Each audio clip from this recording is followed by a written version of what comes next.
avanu kwala mafiumo do wezo toke na miva Nyata Kaka wanajila avanu TV fanu pomoji nkonye jejom happy dara kala egbe Nyata Kaka ma miaka nyata na mi chogbeta zukom nene makele miaka gana zukom ha miaka nyata na mi chonya yoke ejima kala egbeta zukom ema koba afato Donald Trump amekenya duklo like chiwo ho eziale fianya US duklo like vaifia afonu alo fo anu mamle to kenya ngodonya alo anya to heke oglede US dukogwo hafi jo alo dashile ejianchi mia ahivena mi yele mia nto mia fa zukom ha amakoba amamada haole sewo fam biato duklo la gboba wa ajegbagba awode duklo sa ikewodo nkone be presidential transition act wa aworeji aya winya yoke mia hevena mi le egbe Nyata Kaka me kana ma ayiji jireka ma agada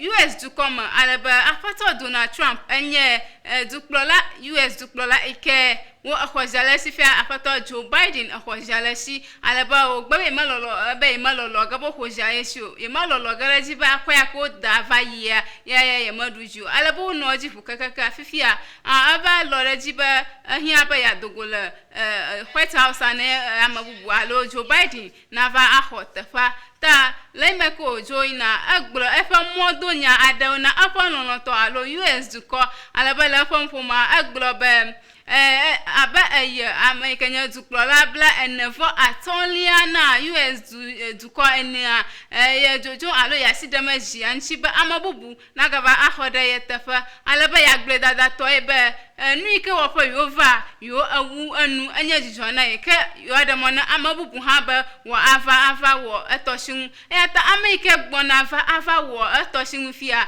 yo adogbeda ba wanya America awo dollar dokwi chocho kekple bobenyenye ma awodolan tetema ahangoi dogede kofina US duko nena mafa nyawe oglo ta mia asa anyai ka oglo nemi gbo mia aida jinami.